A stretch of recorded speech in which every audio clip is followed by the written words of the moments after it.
of the Town of Danvers Conservation Commission.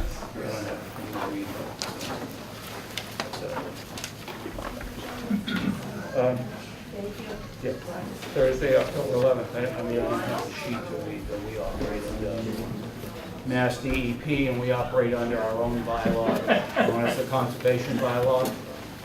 The way this works, we usually call the meeting in the order that it appears on our agenda. I haven't asked him for a roll call. I thought you were trying to sell me. Sure. And this meeting is recorded. All right. Okay. Roll call on the members. All right. We'll take a roll call of the members, and I noticed Good to see somebody actually. we're fortunate to have our alternate here because otherwise we would not have a quorum. So if you would announce from that end, present. Chelsea King, present. Yeah. Neil Walton, present. And Michael Splang, present. And to my left is, I'm Erin Schaefer, and the principal planner. okay, very good. Okay, having said that, let's get started. The first matter is the, Sam Cleaves is here to present Danvers natural hazard. oh, okay, so would you introduce yourself, sir, and say why you're here? Yes. Hi, everybody. My name is Sam Cleaves. I'm a regional planner with the Metropolitan Area Planning Council.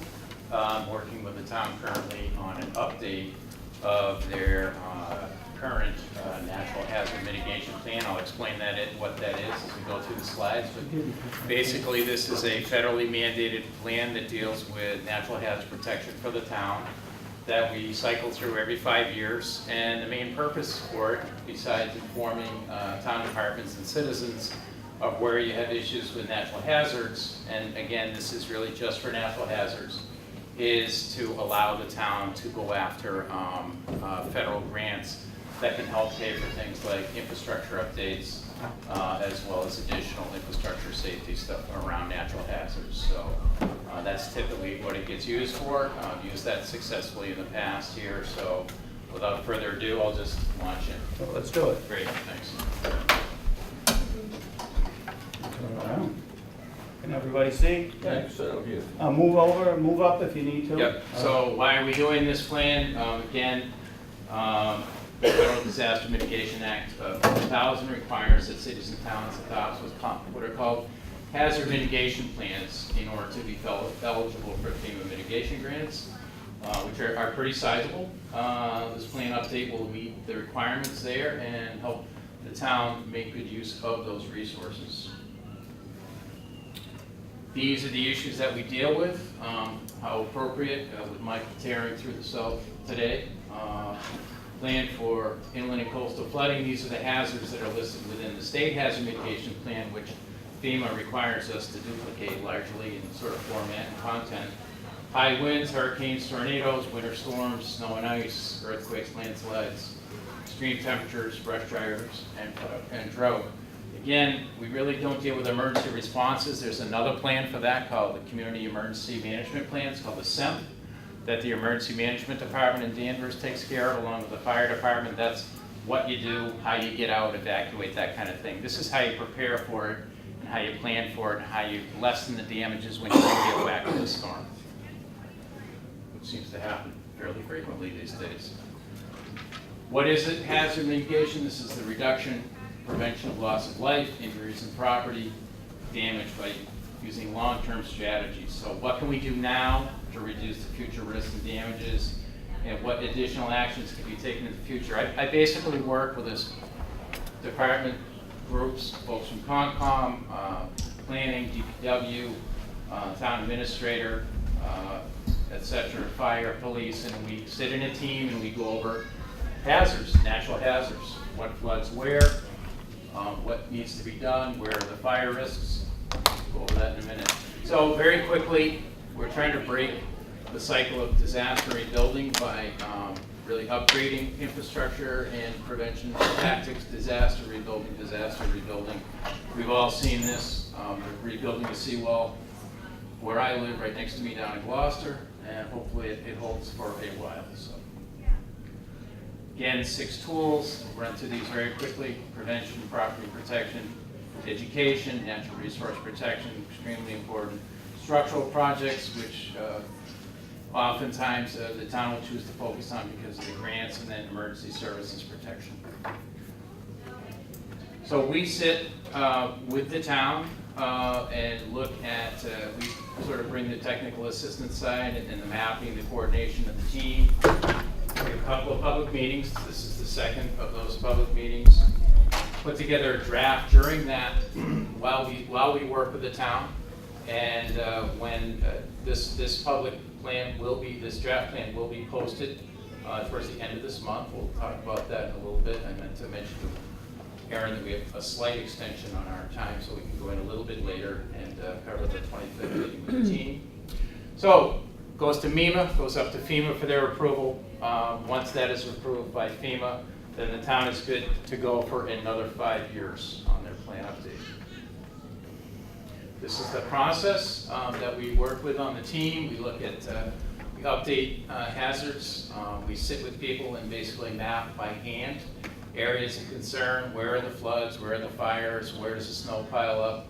Where are people losing power when you get hit with microbursts and it blows 70 for 3 minutes and it floods for a little bit? All of this stuff we get from the people in town, and then we map it. So then we look at mapping critical facilities, which are ranging everything from nursing homes to churches to wells, sewage pump stations, that kind of thing. We look at, update the assessment of risks and vulnerabilities in the town. We look at what the town has got in their books now for hazard mitigation in terms of regulations. Then we look at the strategies and the projects that the town wants to work on over the next 5 years. And then we send it up to the state and federal folks for their approval. And then we implement the plan over the next 5 years. You guys do. First step of that is looking at hazard identification and mapping, where we look at floodplains. As you know, those are updated fairly recently, 2012 for Danvers. Snowfall, wind speeds. This is all historical stuff, hurricanes, earthquakes. We again look at the hazard mitigation plan for the state and sort of copy that format as the state and fed folks like us to do. And again, we're working together with the local team. And the most important part of the plan is really finding out, again, where the hazard areas are, how they intersect with critical facilities, what regs need to be updated, that type of thing. Next step is hazard identification and mapping, as I mentioned. In flood hazard areas, geologic hazards, we're lucky here in that we're fairly infrequent with earthquakes, and it's almost non-existent for landslides. Hurricanes, we get some, not as intense as some of the areas. Winter hazards, snowfall and ice, much more common for us, blizzards and that type of thing. And then a combination of either storm, heavy wind, thunderstorm, high wind, that type of thing. So these are just an example of some of the areas that the team has pointed out, flooding. And some of these are associated with projects that the town would like to take a more careful look at. I'm sure you guys are familiar with a lot of the issues here. Danvers Park, around coastal flooding, same for Tibbetts Avenue. Beaver issues all over town, as all over the North Shore. This is not uncommon. The high school flooding with the culverts.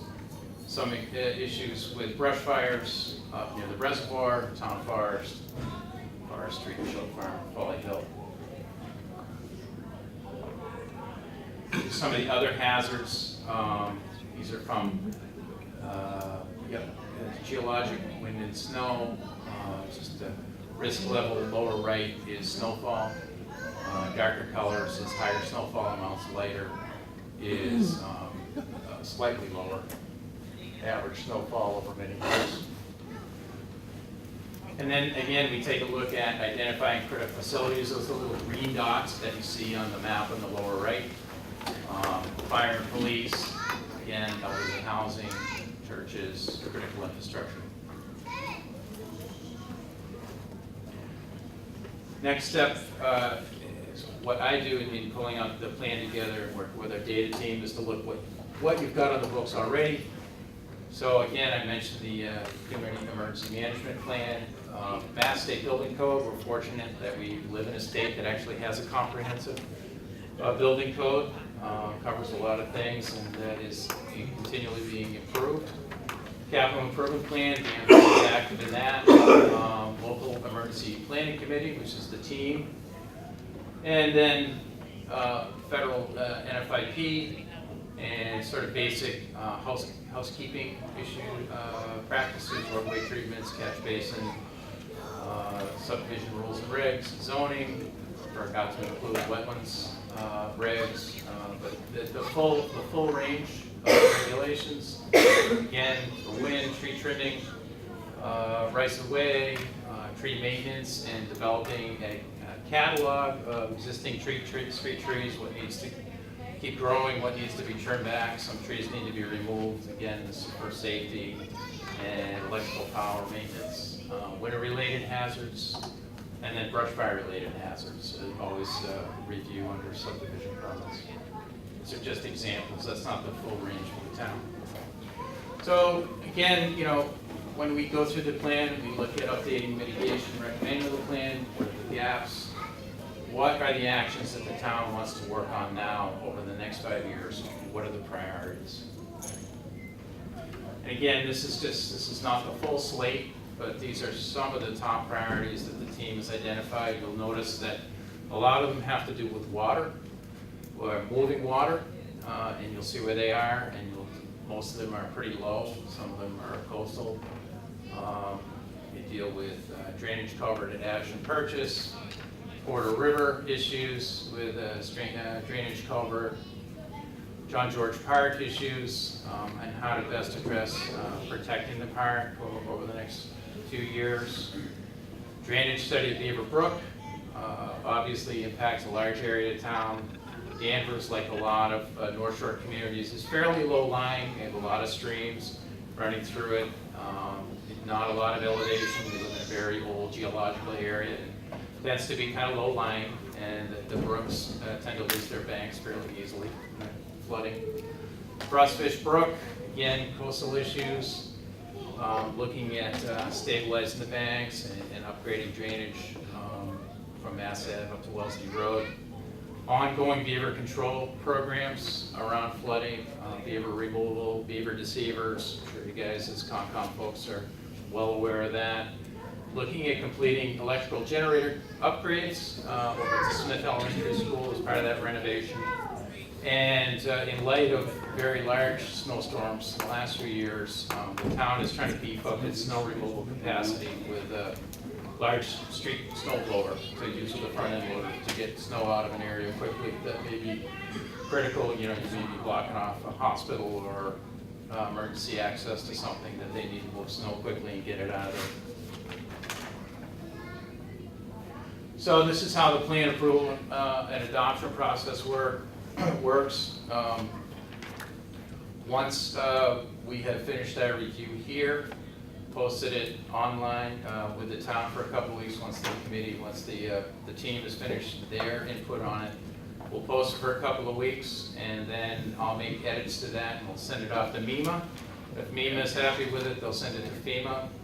And if they have any issues, we'll make those corrections with the town, and then they'll issue a conditional approval. The final step of this is that we'll come back in front of the Board of Selectmen to get them to adopt the plan. It's important to note for everybody here, if you do read the plan, we'd love to have your review be online on the town website. We'd love to get your comments. None of these recommendations or anything within the plan, they're not binding on the town. In other words, there's no penalty if you don't do it. Danvers actually adopted quite a few of the things from from their very first plan. When we got this process started, they've done a really good job. We're lucky to live in a town as well run as it is. And once we get the conditional approval, you're good for another 5 years. So it's pretty straightforward, and it's actually been running pretty smoothly the last couple of years. So what else I've got? I had a clever slide at the end, but it's disappeared. Yep. Any questions? From the board or the audience first? Once You have a everything, question, Neil, I can tell. yeah, once everything is in place, Yes. if there were some kind of a disaster, blizzard of 7 to 8 comes. Yes. Come on, who makes the final decisions to do what and where? Well, first of all, there's a couple of different kinds of FEMA aid. One is, this has nothing to do with disaster declaration. You're not a response unit or anything? When the governor calls in and says there's been a disaster, the money flows to the community, and the usual public safety folks and the board of selectmen and town administrators sit down and figure out where that money's got to go. So that is not this money. This is prevention and mitigation. This is prevention. This is going after projects that will help you survive those times when we have big storms. So, has nothing to do with, you can not have one of these plans and still get disaster relief, no questions asked. This is required for funding? This is required if you want to apply for projects to upgrade preparedness. And have we done that? Yes, you have. Yeah, and received funding? Yes, you have. Yep, you've done one project. What was that? I believe it was for the bridge replacement over, Oh, okay, report. I think so. Oh, yeah. I think part of that money went in there. That was a good project. Sam, what kind of comments are you looking for from the public, both anyone here or online?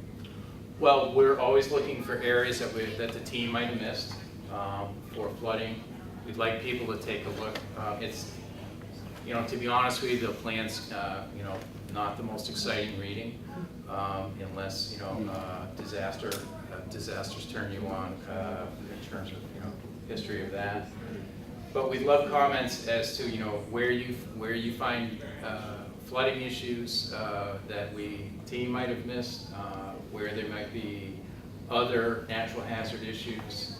And if you feel strongly, there's going to be a range of mitigation projects, some of which I listed, not all of which I did.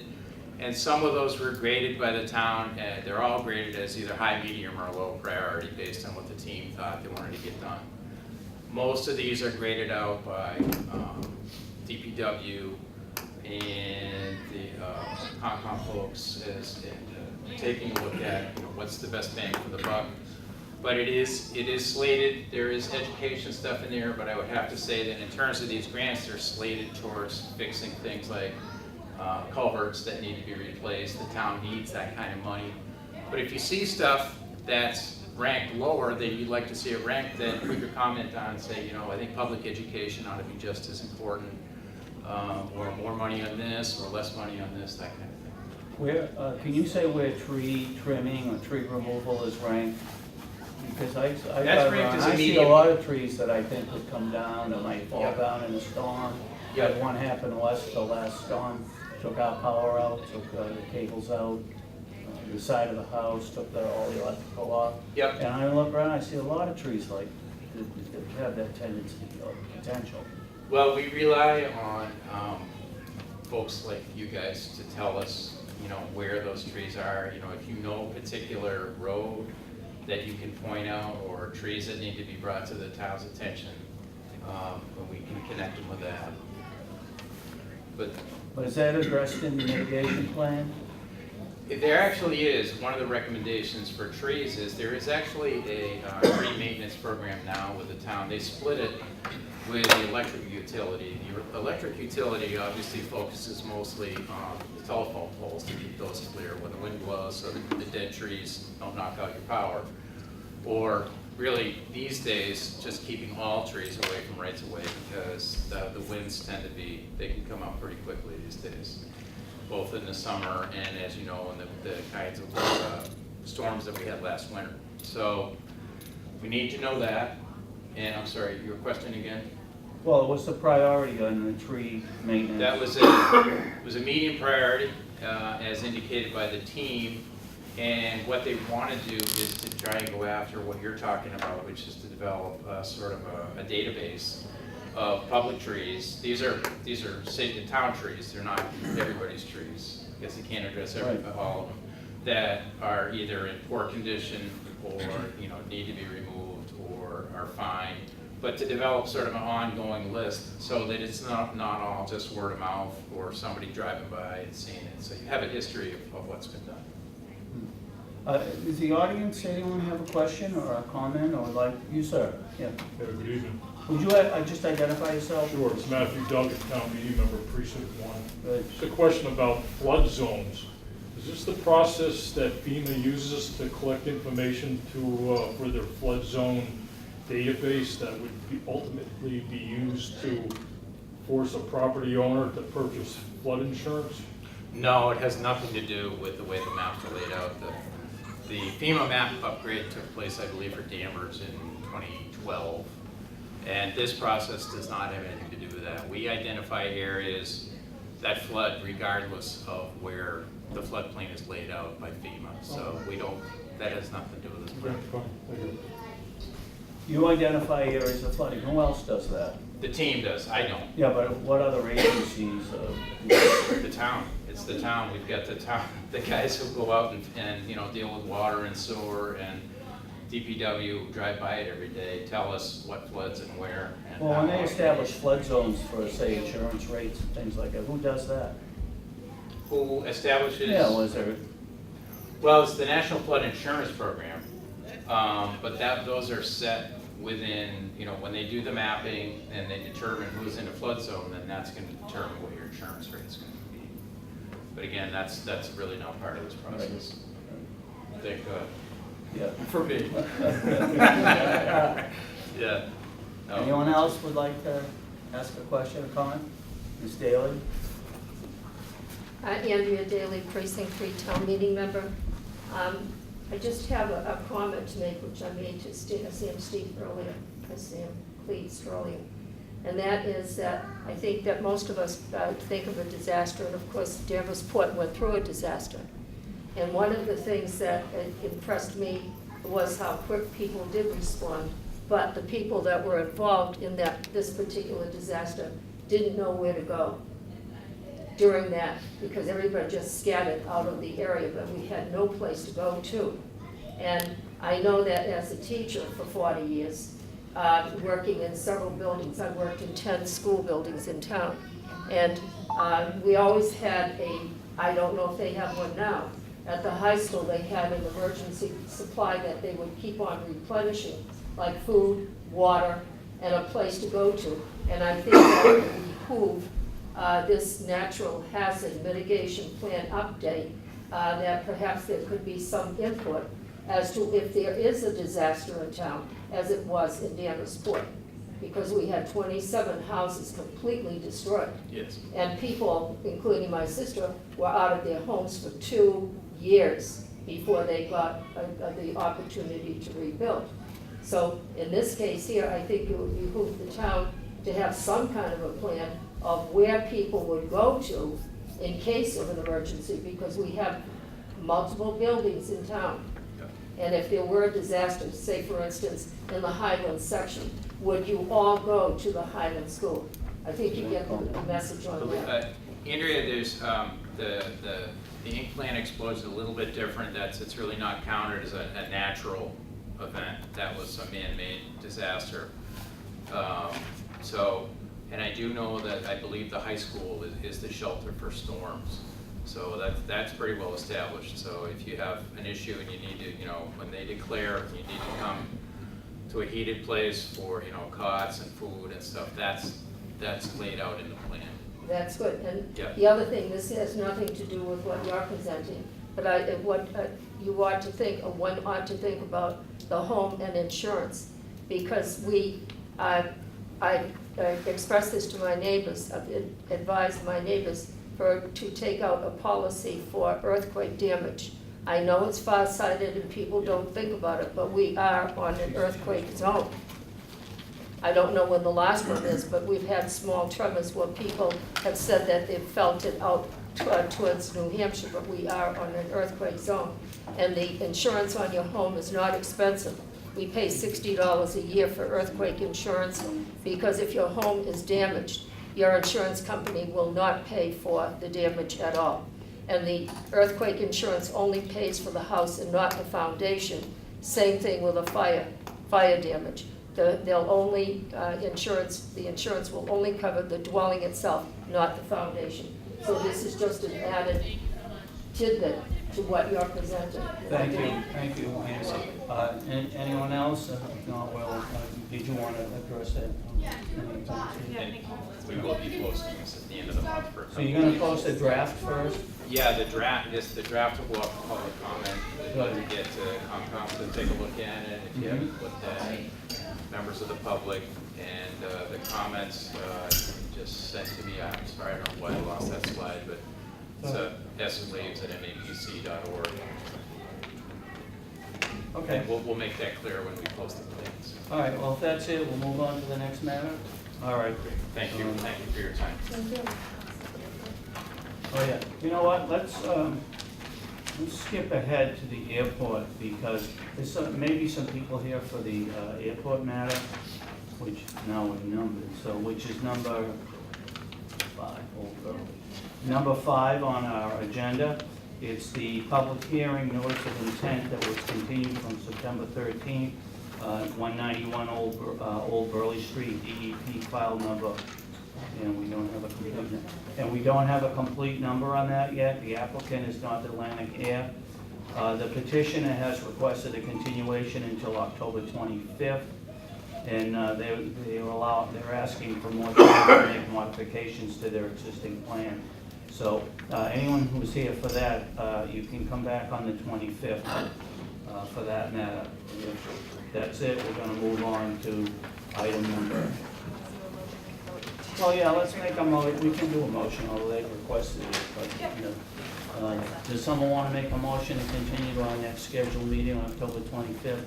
And that's item number 5, which actually was shown as E. If you want to renumber those, it's 1 through 6. Okay. I'll make a motion to continue the public hearing for 191 Old Burley Street, DEP file number 14, incomplete. Continue that until the October 25th meeting. Second. Motion's been made, do we have a second? Second, all in favor? Aye. Okay, very good. I'm going to move on to, yeah.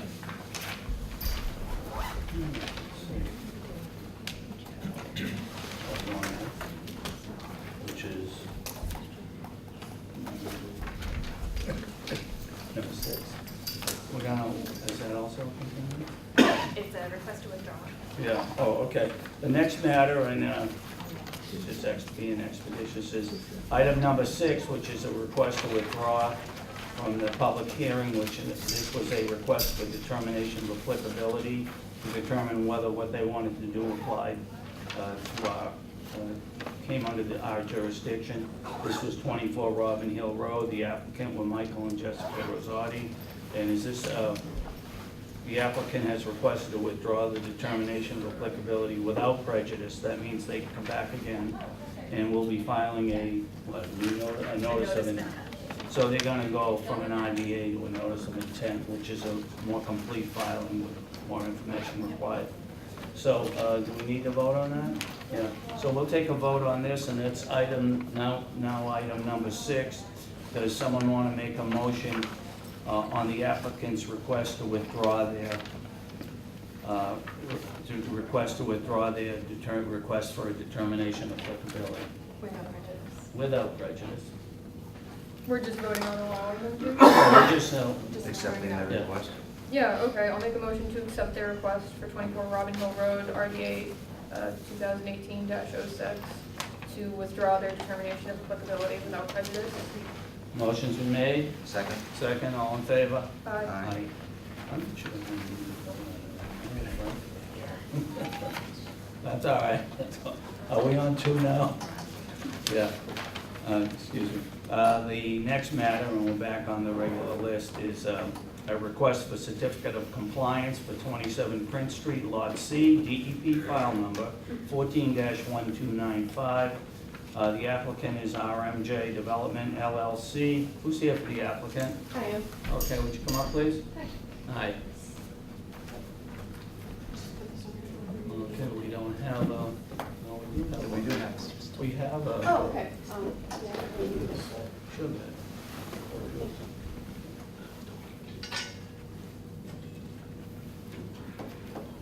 Thank you.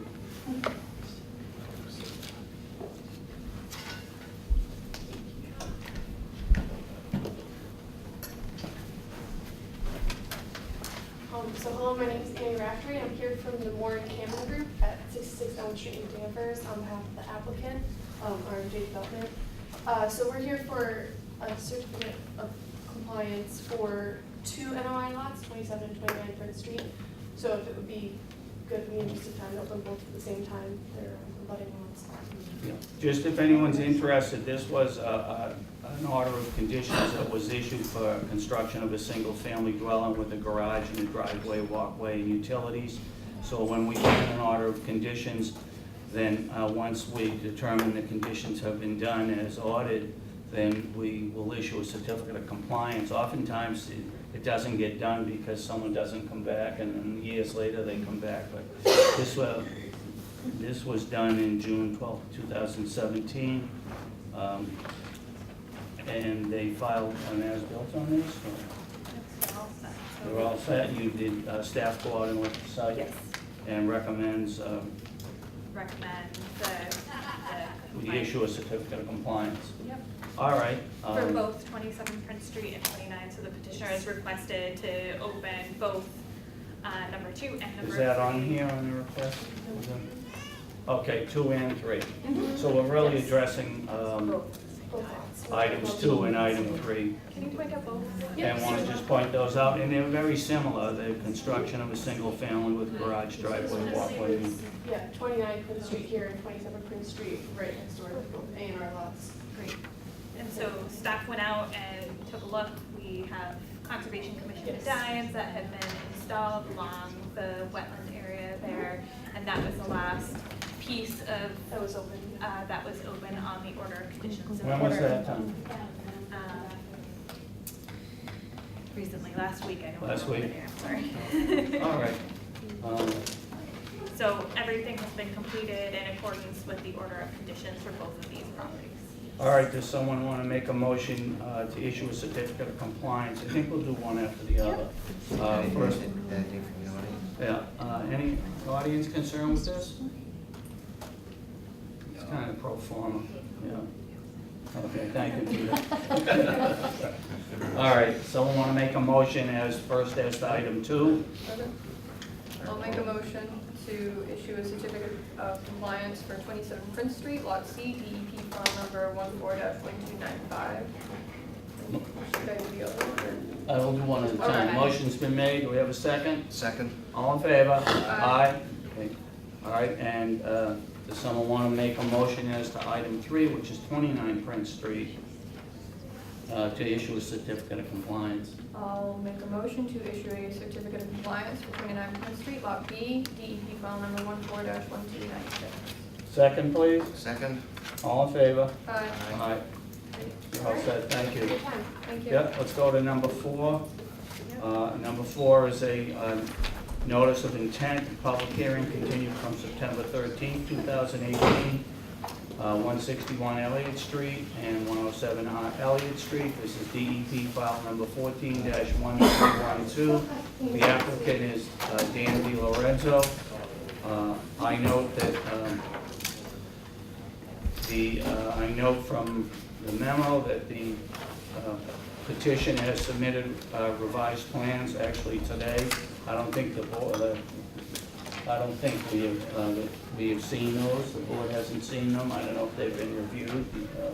Is that so? The board was emailed, but they have not been thoroughly reviewed at this time. The board traditionally does not accept information this late or this close to a meeting to allow time for both the public to see these plans and also for the commission to thoroughly review and other departments within the town. For example, the engineering department will be looking at this as well. So just want to let you know. However, the applicant is here to present the changes of the plans, which I think is helpful to both the town and the public at the same time, so we don't want to continue. And just so, as I understand it, is the gist of it is moving the delineation area of water across the river to the restaurant side. Is that right, or no? Luke Fabry, Geological Field Services, representing Danvers. Yeah, The change was, after receiving public comments in our site walk, we had previously proposed the temporary dewatering area in this location here, which is a seasonal public access area, and people had concerns about the seasonal access and the loom, or the restoring the grass, etc. And after our site visit, we decided that we would try to relocate that, and the temporary dewatering area has been relocated over to the corner of the parking lot, where we have existing stormwater controls, sedimentation controls that were updated in 2010.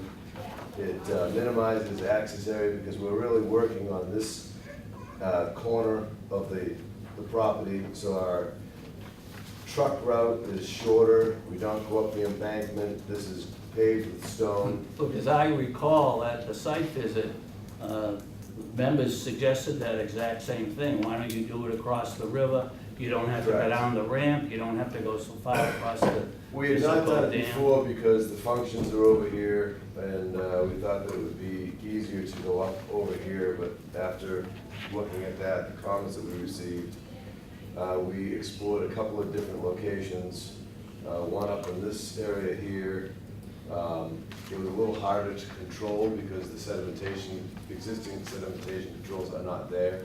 There are some engineered structures here that siltation chambers, catch basins, a detention basin. There's a larger picture of this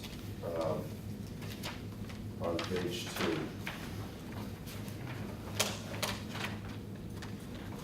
And pretty much everything else on the plan stayed the same. This is in a larger detail. So the access to the stone road is here. What the trucks would be doing is pulling up, backing down, dumping into the same type of containment cells built with concrete, the large 4x2x2 concrete blocks. It gives the same details, same sort of collection scheme, using gravel to filter out the water from the mud. It gives us an opportunity to dish mud from one location to another location as it dries out, so that we can basically, as it gets dry, you can stack it a little bit, use this area. We added a 10 by 15 filter bag, which is set, there's a detail right here.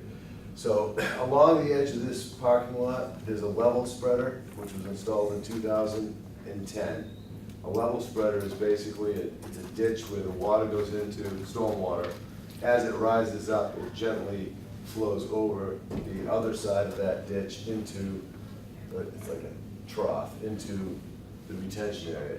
This entire area in the red is the detention area for this portion of the parking lot. All of the runoff that occurs basically from this side goes into this catch basin, which would be fitted with a silt sack, and then goes through a 3-chamber siltation control structure before discharging.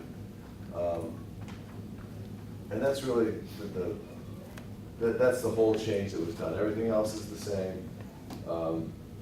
We've provided comments back to the Division of Marine Fisheries regarding time of year constraints and the construction of the stone road. We provided them pictures of the access ramp and of the mud that's there. Does that change the duration of the project?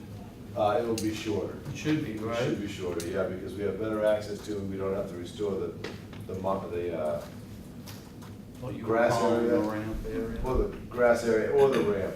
In looking at the ramp in that site visit, it was apparent that if we drive up and down that a lot, we're gonna beat it up. Yeah. And so this is already gravelled coming out, and you can basically drive up to this and drive right down onto the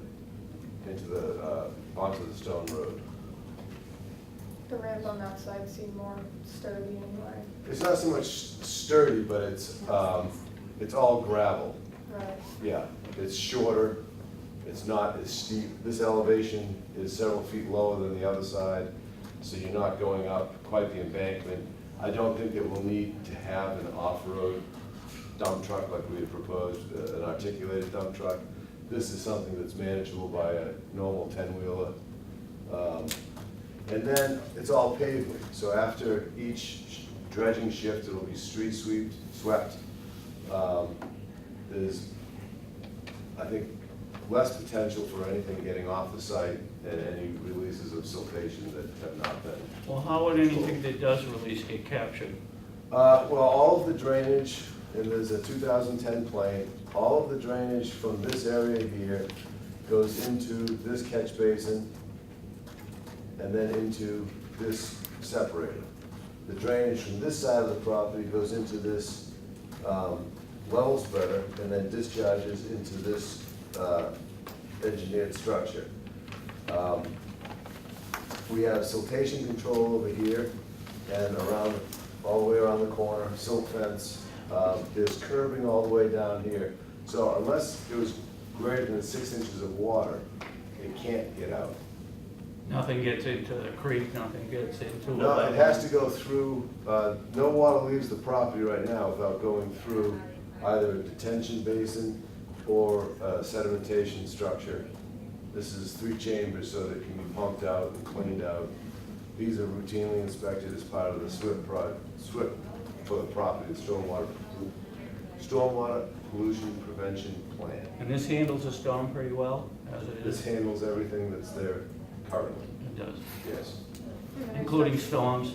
Storms, snow melt, and everything that's going on. This is, the parking lot was redone in 2010, and all of these structures were upgraded to current technology for siltation and sedimentation.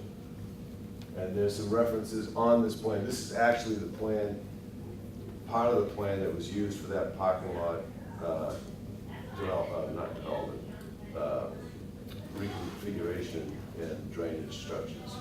So everything's labeled out.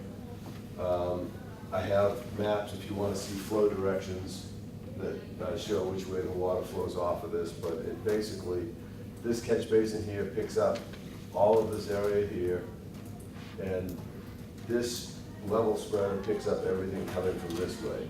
The idea is just to use this one access road here. Well, I'm just wondering, since it's a new site, if we should go back out again. You know, people would think so. I don't think it's necessary because it's something that we were able to see from the bank that we were standing on looking out, but again, it's up to the commission on whether. This new structure is gonna be completely on pavement, right? It's on pavement, Yeah, correct? so.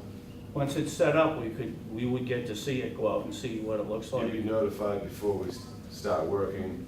They'd bring in the block, build a structure, and then use it. Yeah, I'd be interested in seeing it once it's set up. Okay? We can arrange for that. We can make that a condition. Then dewatering basin gets inspected prior to dredging. Yeah. Is the board okay with that? Yeah, I do have a question now. Are all the controls that are in place now, the catch basin, the level spreader, everything else, adequate to handle this project, or do you have to beef things up a bit or change them? No, they are adequate to handle this project, and the chamber here is, if it gets filled, it has 3 access points and it's pumped out. But there's no reason why this can't handle that. All that's gonna be here is the truck traffic driving down here.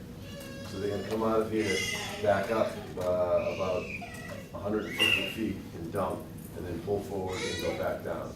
So the mud, it's excavated, is in a contained, 2 contained cells that's lined, it's the same structure setup as before. It's lined with poly, it has gravel. This is the structure here. You have, on the back side, there's 3 concrete blocks, in the front there are 2. It's 4 feet high in the front, 6 feet high in the back. There's a poly liner that goes across the entire base and up the walls. It's pinned in, there's gravel put into the corners so that you don't get pinching of the liner so it doesn't rip. We have crushed stone and fabric to filter out the mud, the water out of the mud as it's being put in. And then we have 3 chambers to work with. So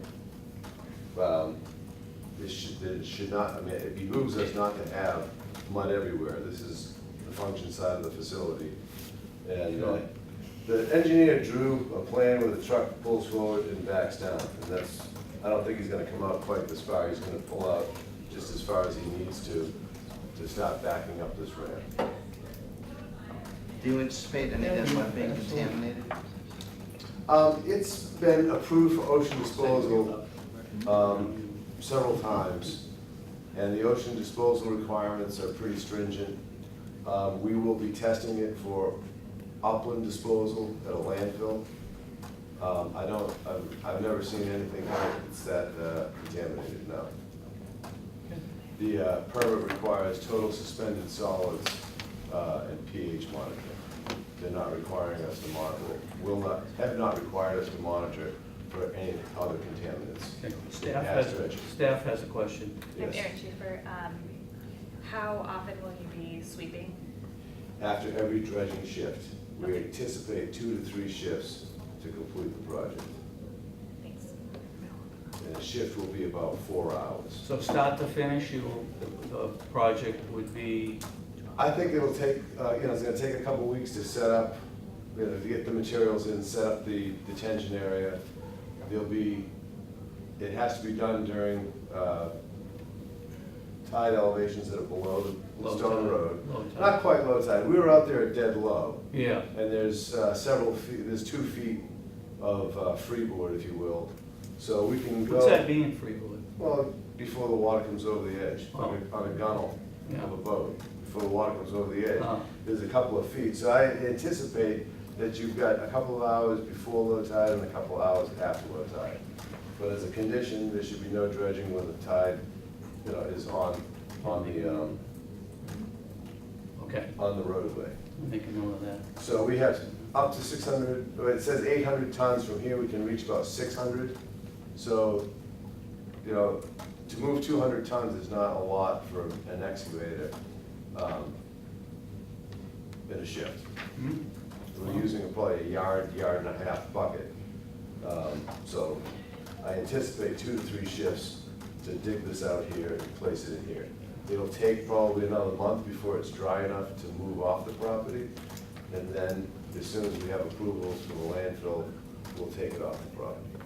Okay. Then this will be dismembered, dismantled, not dismantled.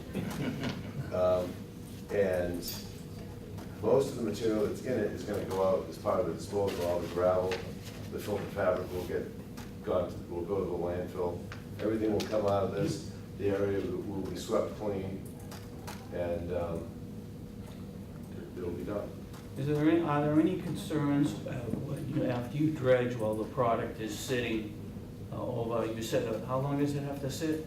I would say that it'll take about a month to It'll get. sit for a month on the There's site? a 5 to 10 day turnaround time for laboratory data, and then we have to have it so that it will not drip water through a paint filter. So that's the standard to ship it. And any big rain or snow or anything? Well, the idea here is that we're dumping into this bin here.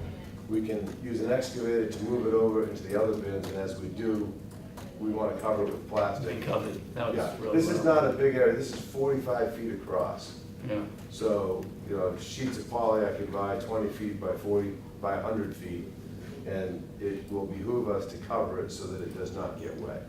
Yeah. Every time it gets wet, we have to get that water off of it. yeah. This is not material that's gonna allow it to pass through, and it will sit on top of it and just stay wet.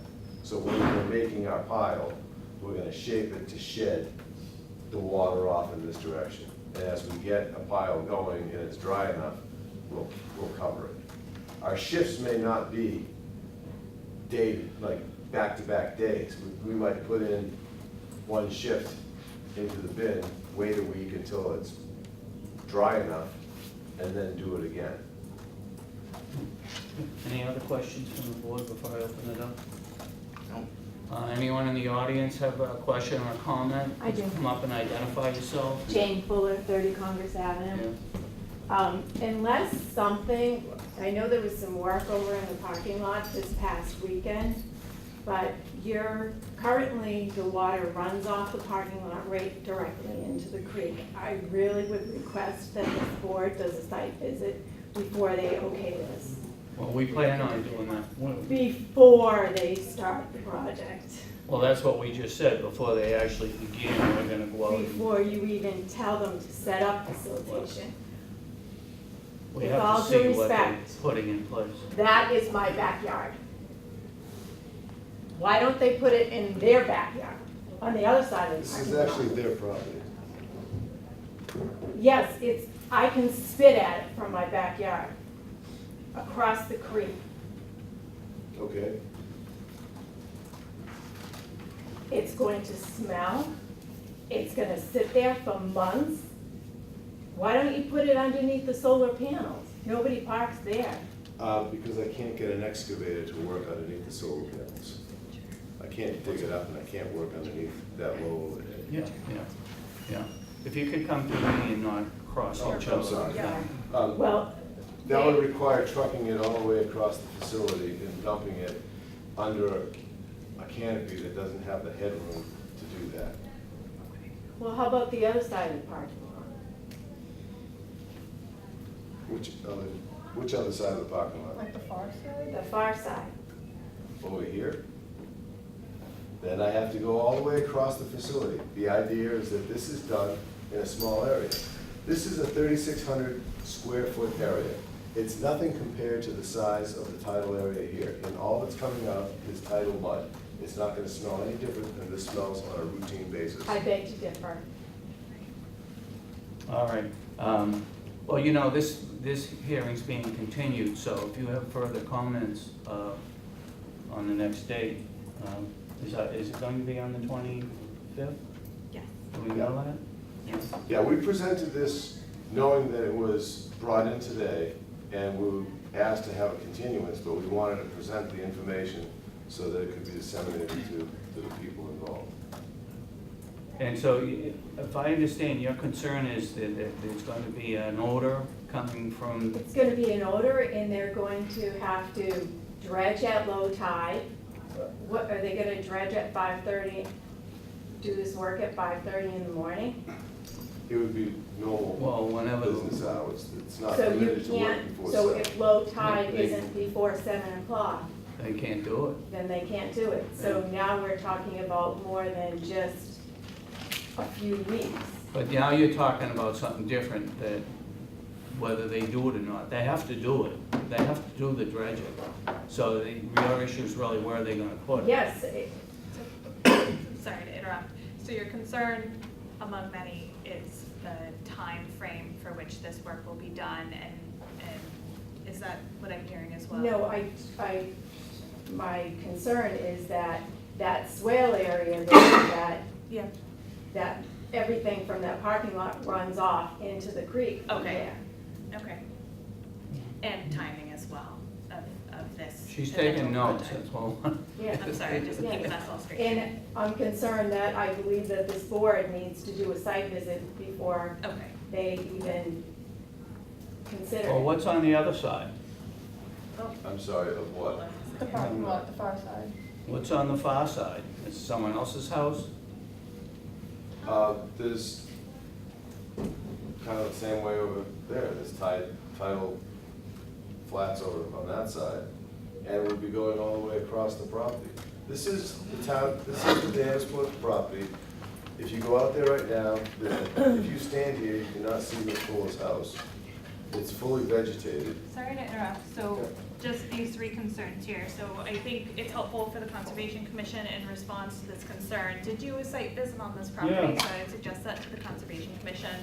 As for the timing of the project, I have that question too, of how long will this project take, and we can get to that question in just a second. And then also, could you speak to the SWIP program that you have going on at this site and how this, berm, I'm not saying this correctly here, but how this works and prevents water from going into the creek and Certainly. filtration and all that? Yes. Thank you. With respect to work hours, I mean, Danvers has a bylaw, you can't start before 7 o'clock in the morning. Obviously, that would be upheld. It's not gonna be done at dark. And how many months or weeks are you Well, anticipating the work? what we'd like to do is pick a time. We'd have a target date, let's say, October 15th, that we're going to do the work, because we know that we have a series of tides that are low during the day. Every day the tide changes by an hour. So we can have a noontime tide starting at 10 o'clock and going to 2 o'clock. I anticipate 3 days of excavation. Okay. I anticipate that it will take at least a month for the material to dry out so that it can be shipped over road to a landfill. And the Danvers Board does not want this there any longer than it has to be. Yeah. So when we take it out, we'll be sampling it for disposal parameters, submitting them to the lab. We'll have our approval, and when we're adequately dry, it will be moved. 600 yards will be moved probably in a two-day loading period. Okay. So I'll have 5 trucks come in, they'll get loaded and go. And I don't know what facility it's going to because it's a moving target. So the only, just to address her point, we've already moved the site once. I mean, how, I'm not saying it should be moved again, or to the other side, because they'd have to go out and look. But what's the inconvenience, just having the truck drive from, Well, we've looked at 4 different locations on the property, including this rear parking lot near the farm, this area here, an area on the other side of the boat building over here, if you will, up top. If you go all the way across over here, and this location here. And we did not go here because we don't have the ability to control the pitch of the grade of the parking lot. Makes it difficult to control the water that would be coming off of the sediment. The one across, we are trying to avoid going up this ramp. We're not going to use this area because of the concerns that were put out before of the public area? public access and restoring it to its existing conditions. And this area over here is, again, we're going up the ramp, and the area really wasn't large enough to handle it. There's another detention basin over here, but the catch basins that feed that detention basin are a long ways away. Yeah, no, I was more Here- concentrating on the function side. Well, on the function side, we looked over here, we looked at the farm. We decided that would not fly with anybody. The solar area is too low in overhead, and to go all the way across the facility is just gonna track this all the way across the facility. And, you know, I don't expect it to be all that much mud from this, but driving across it is going to a location that doesn't seem to make any sense. We have a large detention basin over here. This is meant to discharge at this location here. So when you have a heavy rainfall event and this fills up, this detains the water, some of it infiltrates, and some of it does come out of this discharge point. That's how it was designed to work. And this is not a wetland, this is an engineered stormwater detention basin. It's much larger than what we're using, much larger than what we need. We'd never fill this up. And we're filtering out all the material, and it's seawater that's coming out of the ocean. And it's gonna go through all of the vegetation, and it's gonna come back out. This is meant to discharge. Yeah. It's what it's supposed to do. What it's supposed to do is the material comes in, it has a chance to infiltrate in this area, it spreads over ground, which is all vegetated and acts as a filter, and it eventually makes its way to this discharge point. Yeah. Now, what the stormwater pollution prevention plan is it's a plan designed to minimize potential releases of contaminants to surface water, be it auto grease, sediment, boat paint, gasoline that's spilled from cars, whatever it is. The SWIP is a series of inspections and sampling. And what gets inspected are all of the catch basins because they have inverts in them and they have a sediment collection sump. And so annually we go around and we inspect all of the catch basins in the facility. If they need to be cleaned out, they're cleaned out. The chamber is inspected to make sure that it's functioning properly. If it needs to be cleaned out, they get cleaned out, and we've cleaned them out in the past. there's not a lot of, So you would check all those before you started to we make do sure they it were all, quarterly. yeah. It's a quarterly program that Yeah. we've been implementing for about 10 years, 10, 12 years that we've been Yeah. doing this for the facility. And we sample our effluent off the boat basin side because they're storing boats and we're required to sample for bottom paint type contaminants. We submit to the EPA quarterly, and we've been doing this, I said, for like 10 or 12 years. I'd have to look up the original data. Good. So is the big issue the odor? I mean, if there was no odor, there wouldn't be, you wouldn't be so concerned? The odor and the runoff into the creek. I don't, and the time frame too, because he's telling you, you know, this week in October, because tides are going to Favorable. be favorable, but what if it rains? Then you have more water, and then you set back. I just feel like that the commission should request the soil, the dredged soils, to be tested Well, before they they will be. allow them They to are being go. tested. Who tests them? They They've been haven't- tested? You haven't tested as you take them out, right? For the, Correct, I believe Ms. Full is asking that we sample them before we take it out. well, would be, that, why? Why? Yeah. Before you allow them to pull them out and put them on the parking lot. If they're contaminated, why would you want them to Are sit you on? concerned with that they may I'm be sure they're contaminated? contaminated. I'm sure Okay, you're they're not. moving on to a different issue now.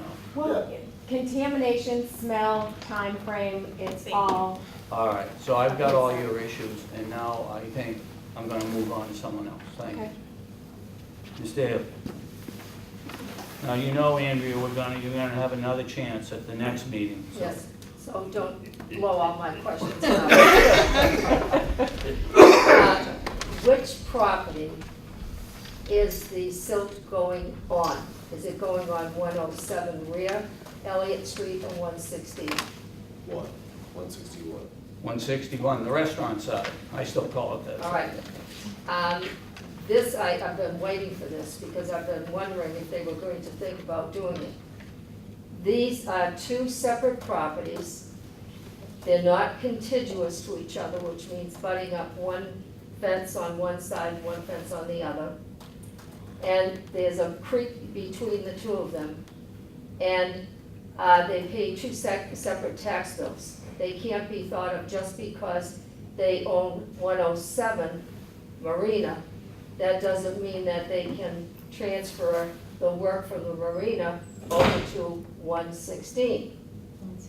And I sat on the zoning board of appeals for 17 years, chairman of it for 2. And I know that.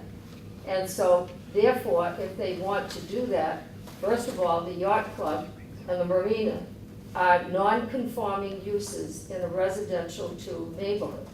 And so anytime they need to expand a use, and this will be a different use for the restaurant side, the function side, they have to come before the zoning board of appeals to ask approval of it. Plain and simple. This is a temporary project. It doesn't dredge make removal, a but difference. Whether This it's- is what the board wanted. We didn't want them on the other side because of the disturbance in the Nevertheless, public area and the so-called ramp, which would really have been damaged. they have a right to dredge. And before they dredge, they have to get the permits to do so. Well, And there are several permits that they're going to need before they do okay, the but that's dredging. not our issue. That if they come before us for our relief, if they need to go somewhere else to get relief, then Right, I'm it's, presuming they know that. well, I'm hoping so, but that's not necessarily true. The last time that we came here, it was you, as chairman, that asked if they had permits. And they said the next time they came, they would bring all their permits with them. And I purposely spent hours on this, and you must have been the recipient of copious amounts of paperwork true or not, from me, Mm-hmm. all right? And I hope that you looked through that, I read through. because I'm glad somebody did, because I did it, and because I was the author, obviously. But why I'm saying this is that on the things that I gave you, it mentioned that Eric Worrell is now in on this. Eric Worrell is the top dog, and underneath him is Jill Provencal, and then we get to Ben Lynch in chapter 91. They have to have all that before they even start the dredging. And this will go on to another meeting. It isn't germane to this one, but I'm telling you that they cannot do this until they go before the zoning board of appeals to ask relief for an expansion of a non-conforming use in a residential 2 neighborhood. Okay, but it doesn't matter if we permit our part and then they go and do that. I wanted to mean, bring it I know, out. I was on the planning board and we used to say, go get your other relief and come back here and Planning- sometime. Planning board is a separate animal entity than the zoning board of appeals. The zoning board of appeals is the only board that have rights in court. They're the only one. They're a semi-judicial board. So their statements are a matter of law. So I don't know when this is going to happen, but they're going to have to go before the zoning board of appeals to ask for relief for permission to expand a non-conforming use on the restaurant side. Okay, You people do what you want, but that's what's going to happen. And there's, well, he heard you and if We he all heard agrees you. with you, then, you know, they'll do what legally they need to do or not. But they're properly before us. you know. correct, and you do what you need to do, but I'm just telling you in public what he needs to do on this, because I was waiting to see where else they were planning to put the dredge scores, because they can't put them on the public access park, because I went to speak to the building inspector about it, and he ran upstairs to tell the Conservation Commission that they couldn't do it. Now I'm telling you another obstacle that has been befalling them. So we're gonna have to wait till this all meshes together, and I hope this continues, because I'm waiting for the next thing to happen with glee. Thank you. Thank you. Thank you, and I look forward to seeing you at the next meeting. Thank you. Anyone else? Yes, Peter. Yeah, just a couple of things. Identify yourself, please. Pete Clement, town meeting member. Couple of things. On the silt fence, there's gonna be a silt fence going across there, and your silver side, on both sides. I'm sorry. The road that you're gonna use, or the dam. The silt, dam. the Yeah, silt the dam that you're fences gonna- are on the upland portion. There's one here, and one that comes down like this and wraps around like that. And the third is here. What about in the river? There's a turbidity curtain. It's installed in the water. I'm not calling it a silt fence. That had not changed in this location What here. about on the other side? Because once you're on the dam, it's not reaching the water, you come across with the excavators. A Well, lot of that stuff's also gonna go beyond the dam up on the upward side. No, it's not gonna go on the upward side. It's gonna, this is 25 feet across. I'm pretty sure we can hit the bucket into the truck. So there's gonna be an excavator that sits here and ladles it into a truck that then drives out in this direction. They've been around when they dredged the river, Mhm. right? And they get the hoppers there. Yeah, The this excavator is- comes up and they lift up, all right? A lot of it gets on each side of and that's a little bit bigger than that dumpster. So I'm just asking. We're not dredging the river, and we're not using a hopper. We're using a 1 to 1.5 yard I understand. environmental So there's gonna be bucket. another fence on the other side. There's not gonna be a fence on the other side because it's dry, and the fence going onto the flats could cause more damage to the flats than not having a fence. And that response was given to the Division of Marine Fisheries. And if Section 401, which is another permit that we have to apply for, disagrees, then he's the one that does the water quality monitoring plans.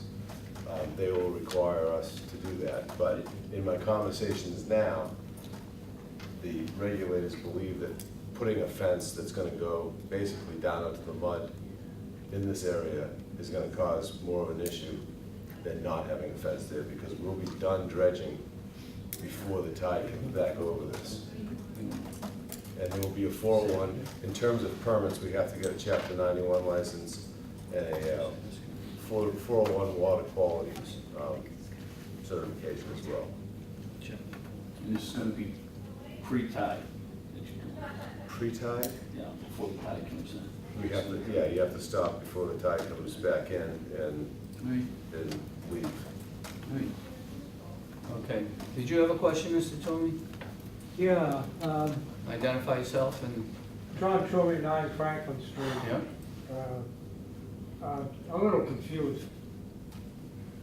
Is this material contaminated? Define contaminated. Well, Heavy metals? heavy metals, PCBs, volatile organics. All right, is it? No. You've had it tested? It's been sampled, No. I've not tested this No. particular material. Has the material you're going to be digging up been tested? No. Then you don't know if it's contaminated. My question to the board is, No, it's okay. how in God's name can you give him a permit to do something when you don't know what the material is as far as contamination? I mean, different types Well, of that's a point. I contamination. mean, I require know we've different- had to place soils in different areas with, Different kinds of contamination Yeah. require Yeah. different methods. treatment. And you should know what's going to happen before.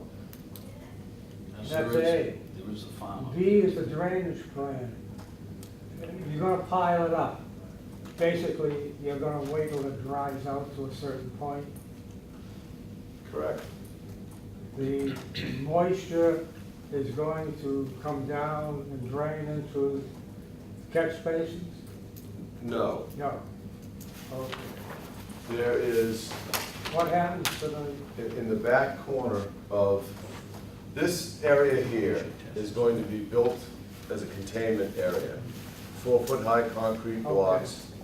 In the back of it, the grade pitches in this direction. In the back of it, there'll be a sump for pumping water that comes off the sediment into a filtration bag. okay, so And you're then- gonna remove the water and keep Correct. it? This detail shows that it would go into a Okay. siltation bag and, Okay, so you're covering the water, the moisture and so forth. correct. And it's gonna be covered, the pile's gonna be covered so that the rain and so forth. Correct. As it dries out, we're going to stack it so that it has a pitch and cover it. Okay. Well, I think we're gonna have a site visit. It'll be one of the things we'll talk about. No.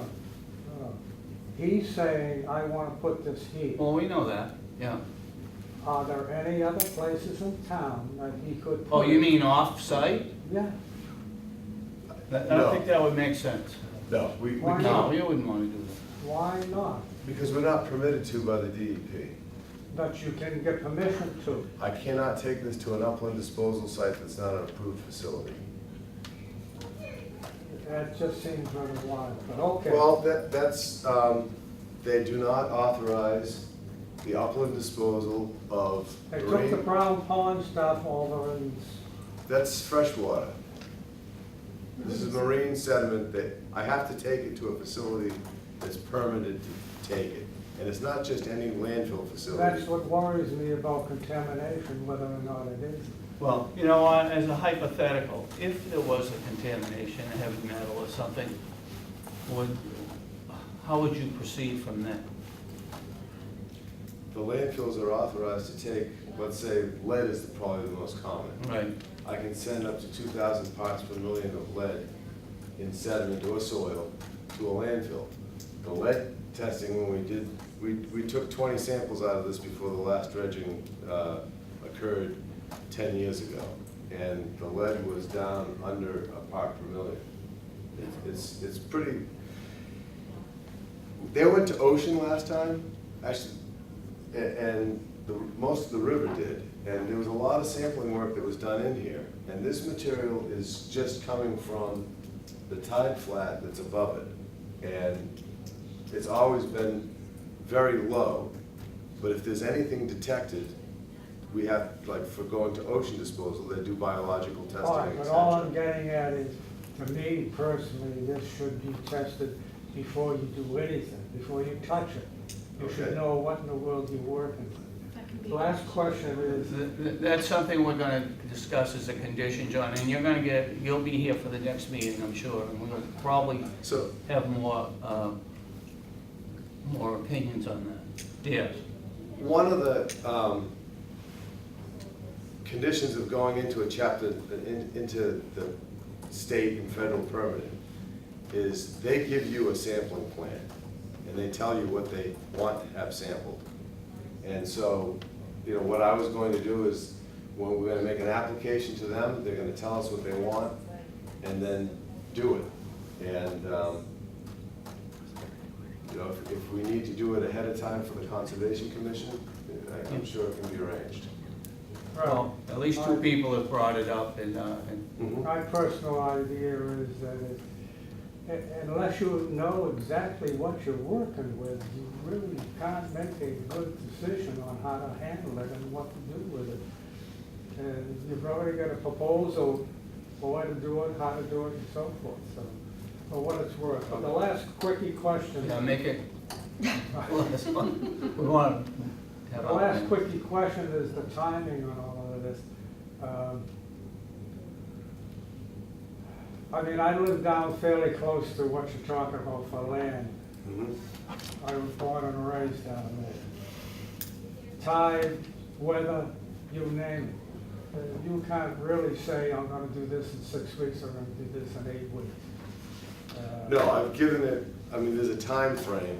We'll All right, but look- what I'm getting at is tell the audience, the neighbors, that this may last quite a while. Okay, so we're looking at doing it, we have time of year restrictions from the Division of Marine Fisheries. We'd have to do it after September 1st and before February 15th. What we would like to do, this is not an extensive project. Well, that brings up a question. Okay, You have to John. do it before February 15th? Yes. What happens if you don't make that date? Until next year. Well, We would have see to you wait till next the year. following year, yeah. But we're talking about 3 days of actually digging. Okay, I got my fingers crossed for you. All right. All right. Appreciate that. Anyone else? Again? Don't do that. Okay. I'm just, I'm not against this. Yeah, That's the important part. I understand that. But I'm asking why they can't use some of their land at 107 Rear Elliott Street in order to build a containment instead of putting it on the property at 116, which is the restaurant property. What may happen is they may have to delete the storage of some boats in order to build this containment center, but it should all be on that property that they have. That's not Well, addressed. actually, it's, It hasn't been addressed yet. well, we addressed it, we looked at the site at low tide. We looked at the ramp they'd have to drive down with their equipment, and how far across the river they'd have to go. The other side is more practical, because they're there. They're right at the creek's edge. They don't have to cross over. I know, but if It's a they're- much cleaner job. Well, And they- if the yacht club is willing to give up some parking spaces for boats, if that does happen, that's their responsibility, it has nothing to do with us.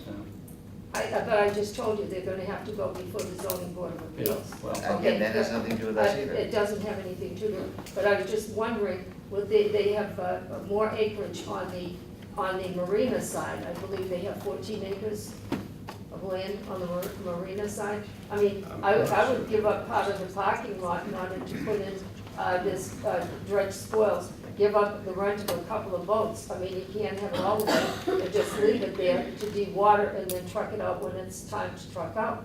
That's just my suggestion. I'm not against this. The issue was more about the ramp getting to the other side. What ramp?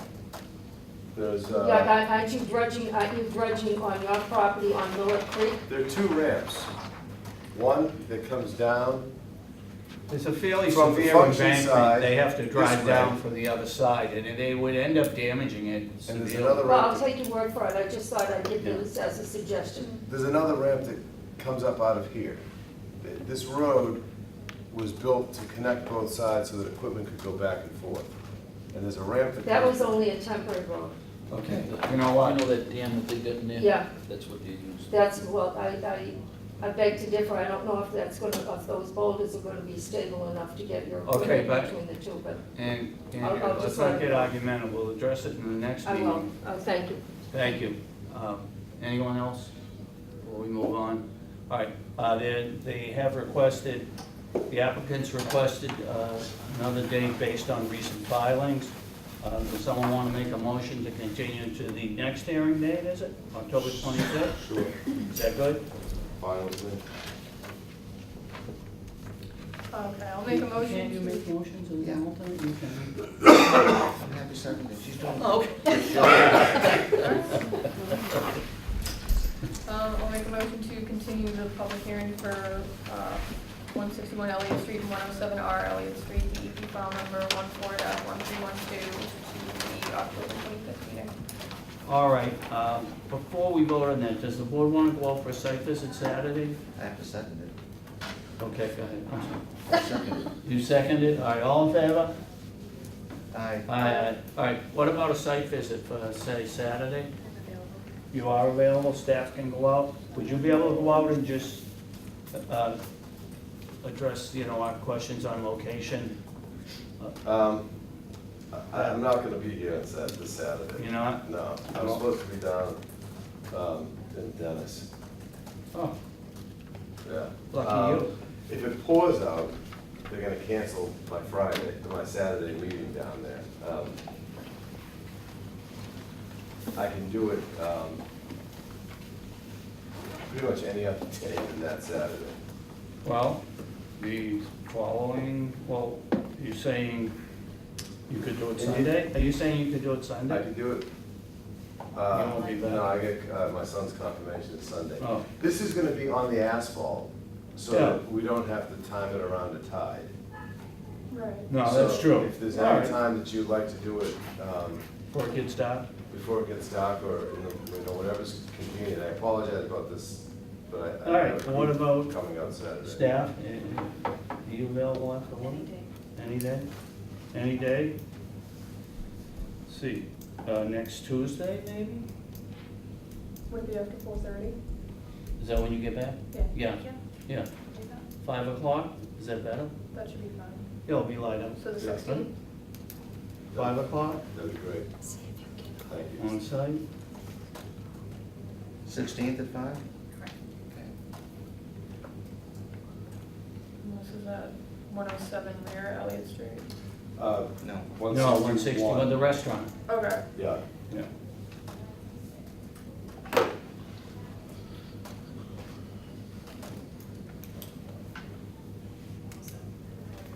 That's it. Thank you. Thank you. Thank everybody for coming. All right. The next matter is, we already continued They on can't, they have to go through the zoning process. So that's the next that. one. All right, that's the next time. Yeah. I'm going to go down Minutes, to next talk to matter of John. minutes, but they're not ready for approval yet. And then is there any old or new business? Do you have cards for us? Okay, next meeting. I'll give them to Tuesday night. Oh, if you want to do that. I can do that. Well, I don't know if all the board members will be at the site visit, but we'll try to get, we'll notify them. Yeah. All right. Oh, to the site visit? You invited to the site visit? That's right. Yeah, I think you're allowed, Yeah, I've so gone wanna on make site. a Well, motion to they've adjourn? disallowed us on the last one. Yeah, flat out. Motion's been made. Property. Well, you know what? It Aye. doesn't, it's no longer on record, so Aye. you can just go.